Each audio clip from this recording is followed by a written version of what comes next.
മലയാളി ഡയറ്റിൽ protein generally കുറവാണ്. So you are always going to develop diabetes. എവിടെ നിന്നാണ് ഇൻസുലിൻ ഉണ്ടാവുന്നത്? പാങ്ക്രിയാസിൽ നിന്ന് എവിടെ നിന്ന് ഉണ്ടാവുന്നു? ബീറ്റാ സെൽസിൽ നിന്ന് ഉണ്ടാവണമെന്നുണ്ടെങ്കിൽ ഇതിന് റോ മെറ്റീരിയൽ വേണമല്ലോ.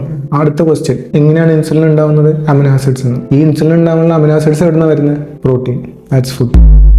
ഇൻസുലിൻ്റെ റോ മെറ്റീരിയൽ പ്രോട്ടീൻ ആണ്, അമിനോ ആസിഡ്സ് ആണ്. സോ നിങ്ങൾ ഇപ്പൊ ചെയ്തുകൊണ്ടിരിക്കുന്ന ജനറൽ ആയിട്ടുള്ള കൺസെപ്റ്റിലെല്ലാം നമ്മൾ റിയാക്റ്റീവ് ആയിട്ടുള്ള മെഡിസിൻ ആണ്. എന്ന് വെച്ചാൽ ഡയബറ്റീസ് വന്നു, അപ്പൊ നമ്മൾ എന്താ മരുന്ന് കഴിക്കുന്നു, മാക്സിമം ഇൻസുലിനെ കറക്കിയെടുക്കുന്നു. ഈ സൈക്കിളിന് ഒരു ബ്രേക്ക് ചെയ്യുന്നില്ല. പാങ്ക്രിയാസിൽ സ്റ്റോർ ചെയ്തിട്ടുള്ള ഇൻസുലിൻ ഒരു പരിധി കഴിഞ്ഞാൽ അത് ക്ലോസ് ആവും. ഇതൊരു എന്താ പറയുക, അമൃതമൊന്നുമല്ല. മീൻസ് കണ്ടിന്യൂസ് ആയിട്ട് വന്നുകൊണ്ടിരിക്കില്ല. വൺസ് അത് സ്റ്റോപ്പ് ചെയ്യും.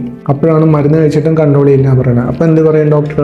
ആർട്ടിഫിഷ്യൽ ഇൻസുലിൻ എടുക്കാൻ പറയും. സോ എൻ്റെ ചോദ്യം, എന്തിനാണ് ആർട്ടിഫിഷ്യൽ ഇൻസുലിൻ എടുക്കുന്നത്? എന്തിനാണ് ആ സ്റ്റേജിലോട്ട് പോകുന്നത്? അതിനു മുന്നേ നമുക്ക് ഈ സൈക്കിൾ ബ്രേക്ക് ചെയ്യണം. സോ അഡ്വൈസ് ഷുഡ് ബി, ഇത് എന്തുകൊണ്ടാണ് ഉണ്ടാകുന്നത്? ഇത് ഒരു വലിയ മാത്തമാറ്റിക്സ് ഒന്നുമല്ല, നമുക്ക് ആലോചിക്കുമ്പോൾ മനസ്സിലാവുന്ന കാര്യമാണ്. സോ ഫുഡ് കറക്റ്റ് ചെയ്തില്ലെങ്കിൽ കാര്യമില്ല. ഇപ്പോൾ ഡേഞ്ചറസ് അഡ്വൈസ് ആണ് ഒരു പേഷ്യൻ്റെ അടുത്ത്, ഡയബറ്റീസ് ഉള്ള ഒരു പേഷ്യൻ്റെ അടുത്ത് ഷുഗർ കുറയ്ക്കാന്നുള്ളത് ഡേഞ്ചറസ് അഡ്വൈസ് ആണ്. അതല്ല പറയേണ്ടത്. നിങ്ങൾ പ്രോട്ടീൻ കൂടുതൽ കഴിക്കാനാണ് പറയേണ്ടത്. പ്രോട്ടീൻ കൂടുതൽ കഴിച്ചാൽ എന്താ സംഭവിക്കുക? ഓട്ടോമാറ്റിക്കലി കാർബോഹൈഡ്രേറ്റ്സ് കുറയും. ബിക്കോസ് നമ്മുടെ വയറ് കുറച്ചുകൂടെ ഫുള്ളാവും, കാർബോഹൈഡ്രേറ്റ്സ് കുറയും, അവരുടെ ഇൻസുലിൻ സ്പൈക്ക് കുറയും. മറ്റേ സ്ഥലത്ത് അവരുടെ റിക്വയർമെന്റ്സ് എല്ലാം നടക്കും, ബോഡിക്ക് ആവശ്യമുള്ള കാര്യങ്ങളെല്ലാം നടക്കും.